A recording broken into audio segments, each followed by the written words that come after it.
AI truly has become a buzzword today. Inno konjanalla, I think even the tea stall vendor will say that it's an AI-enabled chai in a matka that he's serving.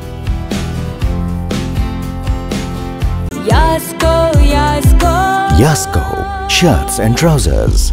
Preventive healthcare, I would think that routine blood tests and getting a regular checkup done. But how is AI helping in understanding what could happen 5 years from now and what I should be careful about? Absolutely. And the AI algorithms that we have been trained on Indian data, have been trained on our models. Therefore, they are far more accurate. The doctor will say, oh, these are your health problems. We feel very motivated. We're like, yes, tomorrow onwards. I mean, I've done that. Every new year, there will be a weight loss goal. Every new year, there'll be a better, lifestyle goal. And next, moving on to the next interesting topic, which is Predict to Protect, how AI is redefining preventive health.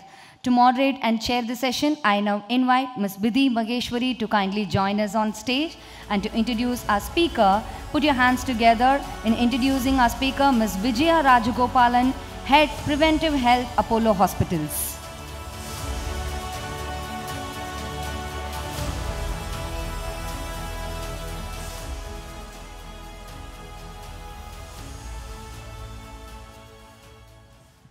So at ABP Nadu Smart Life, Smart Living Conclave, we're talking about how technology is transforming our lives every day. And technology is reshaping every aspect of our life. And AI has now become a buzzword when it comes to healthcare as well. So ma'am, we'd like your insights on how AI is transforming how we can predict and protect ourselves. You are the head at Preventive Healthcare at Apollo Hospitals. So let's talk us about this journey and this new reshaping of technology with AI. Absolutely. I think first of all, thank you so much. Smart living, smart homes. In this concept, I would like to ask a question to the group. You may have the smartest of technologies, the most advanced home and everything accessible at your fingertips. But what do you think is one of the most important aspects to enjoy all of that? Sorry? Health, thank you. I know I'm from Apollo, so that's an easy giveaway. But absolutely right, Leah. I mean, end of the day, we can have all the tech and the AI available, but a very important aspect, especially in the context of today's generation, right? Including post-COVID, I think the focus on health and understanding that how important it is to have a good health is very important. Absolutely. And very, very interesting conversation, Kumravel sir. Very, very nice. I'm what do you say, one of the brand loyal customers of Naturals. So, thank you. We all are actually. Yes, it's such a fantastic story. Yes. Absolutely. But building on to, I mean, I found it the anecdote that he quoted, right? Very funny anecdote as to how someone is using ChatGPT to diagnose the health of a bird. I'm so thankful, sir, it was his bird. I'm not very happy he did it for his son's migraine. But I think that's a point for all of us to understand, right? AI truly has become a buzzword today. Inno konjanalla, I think even the tea stall vendor will say that it's an AI-enabled chai in a matka that he's serving. That's how common it's become. In healthcare, I think it's extremely important to be careful about use of AI and technology.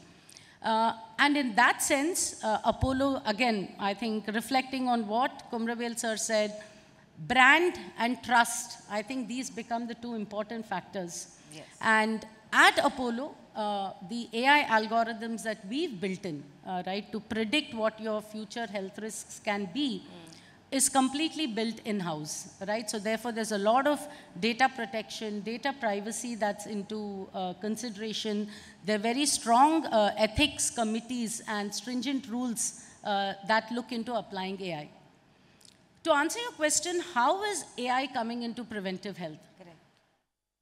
Again, all of us, I think, can completely appreciate how complex our human body is. the kind of functioning that happens inside. Does anyone have an idea as to how many cells a human body has? Now you're asking us some tough questions. I mean, the answer doesn't matter because I still can't visualize what that number means. But apparently we have 4.3 trillion cells in our human body. I don't know what that number means also. But to say that such a complex human body has so many things dependent that as long as your health is fine, you don't realize what is the problem. But as you are growing older, I'm not saying old because Orappo old na 65, 70, 75 was considered old. Today your age can be anything, but internally your body, you can be a 40-year-old with a 60-year-old body. That's true. So it's very, very important, therefore, how we are using AI is to understand what is happening inside your body, how are some of your parameters changing, and therefore what can be some of the future risks, health risks that you may have. And the point is not to wait for you to come to the hospital. The point is how can we identify some of these risk factors today, 5 years before, 10 years before, so that you have an opportunity to actually work on your health, and our goal is to keep you out of the hospital. So how does this work, ma'am? Because preventive healthcare, I would think that routine blood tests and getting a regular checkup done, but how is AI helping in understanding what could happen 5 years from now and what I should be careful about? Absolutely. And I'm very conscious, I know my goal is not to promote our products, but at Apollo, the health checks, the Pro Health that we have, we've built in algorithms that looks not only at your blood test, because blood test is like a very small snapshot of your entire health. There are so many aspects that influence your health, the environment you live in, the genetics, the gut, the health of your gut. Today, one of the other buzzwords in health, if you see, is gut health, right? And there's a lot of new evidence that's showing that if there's an imbalance in your gut, it can actually affect the way your brain is functioning. Today, if you have early onset of diabetes, 10, 15 years down the line, you could be exposed or you could be at a risk of dementia. We've never made such linkages in the past, right? And therefore, the AI algorithms that we have looks at a combination of all of these factors and tells you what you could be at risk of. And that's how it's different. It's not just a blood test. There is so much more to understanding your health. And it cannot just be applied to everybody, right? An Indian health actuality would be very different from somebody living in a different country or a different region, because we're breathing polluted air. Absolutely. We're eating a certain kind of food. So how do you maintain that? How do you relate it to the Indian audience? Absolutely. And again, in healthcare, if you see, this has been one of our biggest challenges for a long time, is where whatever we develop or our guidelines are all typically based on Western data. And over the years, and Apollo has been a big contributor to that research, we have consistently seen that Indian physiology, Indian body, our own Indian, even if you see the size and structure of our heart is so different that it puts it at a higher risk of heart attacks compared to the Westerners. Right? These sort of things were not factored in earlier. But the AI algorithms that we have been trained on Indian data, have been trained on our models. Therefore, they are far more accurate and more representative of the Indian scenario.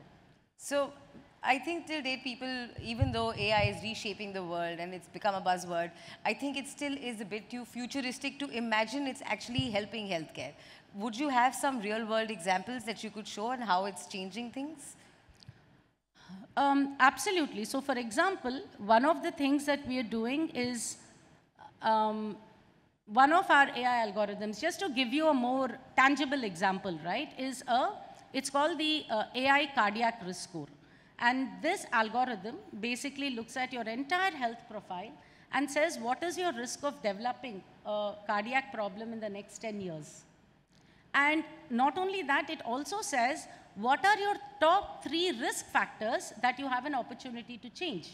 For example, if age is a risk factor, you can't change that.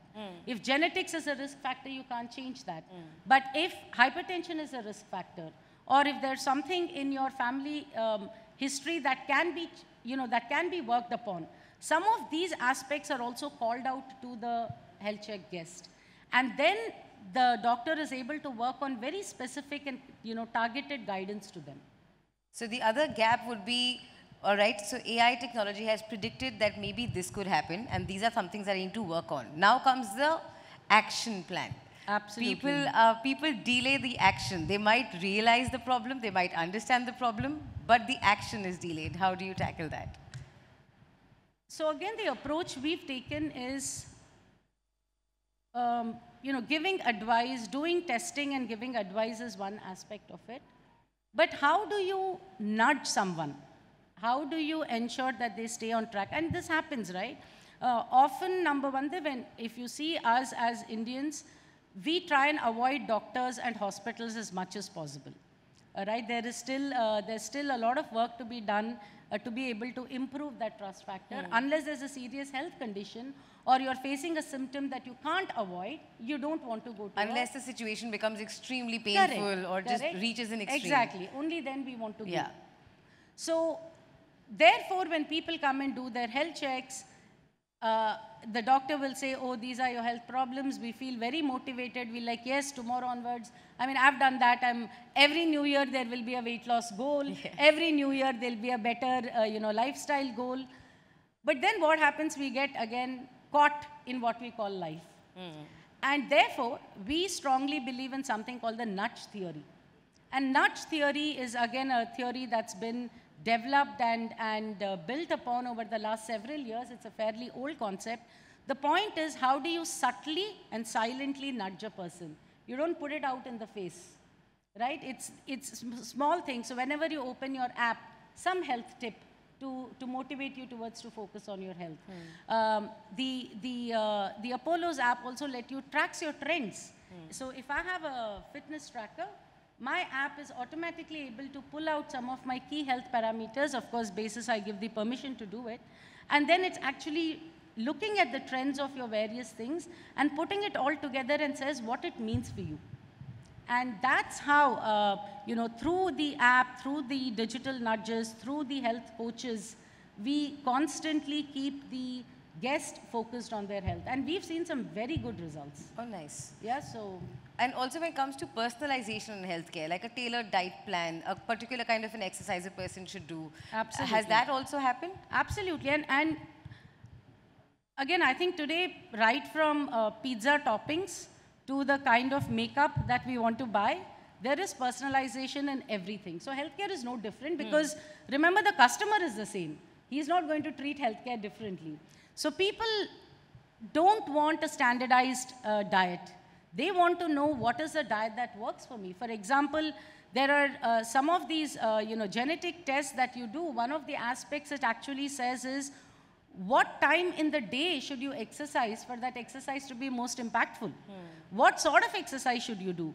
Are you a cardio person? Are you a strength training kind of a person? So there's a lot of personalization and insights that comes out of the tests that we do that helps us form the plan. I am definitely motivated to do this. But I'm definitely getting you for the Pro Health. Yeah, very motivated. But now the challenge comes in. People will use the wrong medium. People might just use ChatGPT, like we were discussing earlier, to diagnose, this is what I'm feeling, what's going on. What is the tips or advice that you'd like to give people? Because obviously Google is going to give you the worst answers. Absolutely. And this, I'm just going to relate my own personal experience. Just yesterday, so my dad's been experiencing some sort of a boil or like a mass growth in his hip. And we got an ultrasound and all that done. And last evening, we were sitting outside to meet the physician. And my dad is sitting and Googling on ChatGPT and saying, I'm having this mass. What does it mean? I'm like, Appa, nama doctor ki velila ukandirukom pa 5 nimishathile we are going to meet him. Why do you want to ask ChatGPT what is wrong with you? Because ChatGPT, even if you start with a headache or you say I can't sleep properly, eventually will end up in cancer or eventually will end up in some serious complication. So I think what we have to acknowledge is AI, when it is available to the customer, it has a lot of information available at its discretion. Yes, you can use it as a buddy. You want to learn about some condition, great. But please do not attempt to do diagnosis. Do not ask it to interpret what these results mean, because we are not there yet. Even at Apollo, all of the AI algorithms are used as assist tools for the doctors. It's finally the doctor who makes the call. I don't see AI replacing the doctor anywhere for now. I don't think human touch can be replaced Absolutely or empathy not. can be replaced with technology Absolutely that much. not. Absolutely not. So it's a great assist tool, yes. By all means, use it to understand more about conditions and things like that, but definitely not for a diagnosis or for interpretation. And what are the misconceptions that you've probably seen people talk about when it comes to using AI or technology for preventive healthcare? So exactly the same use case, right? We are so used to getting instant answers for everything. At Apollo, we see patients come in. The doctor is looking at their reports and saying, overall, nanna da irukku. Go, maybe just, increase your exercise a little bit. And then the patient says, but doctor, na Google la padichatla vandu, it says that I could be a candidate for stent. Why are you not recommending a stent for me? Right? So this is like reverse questioning the doctor. And the point is the doctor is saying you don't need all this, right? You still haven't reached there yet. And my goal is to make sure you don't get that stent. So a lot of misconceptions in terms that AI is going to solve all the problems. AI is going to replace expertise. And I think that's the thing we are going to learn eventually. Because we all talk about AI, we all talk about ChatGPT now, but these have been pretty much under research and works since 1960s, right? So it's only become more customer and consumer facing now. It's not going to replace expertise and skill and human touch, compassion or empathy anytime soon. Now with your experience with AI and preventive healthcare, what do you see the future as? 5 to 10 years from now, how do you see healthcare using AI to predict things, what's going to happen? So, again, I think a lot of these innovations have already started. For example, even at Apollo, we have almost 99% assisted robotic surgeries. There are some very complicated precision surgeries where a surgeon, actually it's such a long procedure that a surgeon sitting inside can be exposed to very high levels of radiation. So there is a robot that does the entire surgery, but navigated by the doctor from sitting outside at the console. Right now, 10 years, 20 years ago, if we had asked this, we would not have been able to even visualize something like this. The same way, if you look at it, we've been working with some of the hospitals in the US, where we are able to do remote monitoring, and we are able to predict, especially in ICU patients, if whenever, sorry, not ICU, but recently discharged ICU patients, if any of them is at a risk of fall, just from the way they are getting up from the bed, from the way they are walking to the washroom, based on the gait, the speed, their posture, we are able to predict that fall and alert the care team immediately. So I'm saying there's a lot, you can think possibilities, of the possibilities. Yes.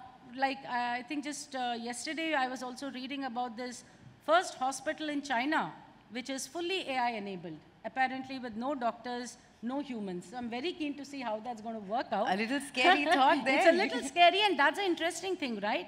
Majority of the reactions when it came to healthcare, when you said that it's fully driven by AI, people are actually not comfortable with it. Absolutely. Yeah, there is still a long way to go.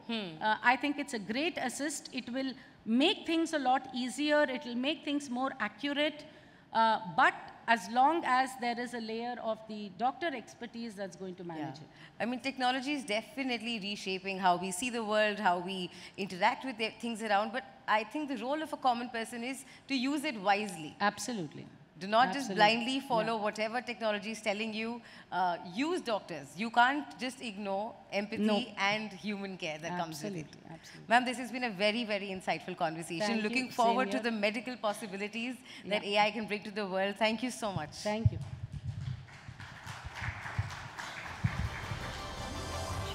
Thank you, ma'am. Thank you so much. Now, I invite our Regional Sales Head, Digital South, Vidya ma'am, to kindly come onto the stage to felicitate.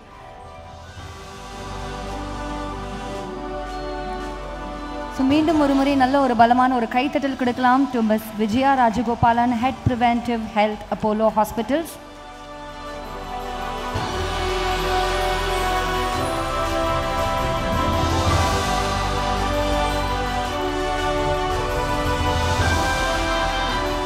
big round of applause for the whole team of Apollo.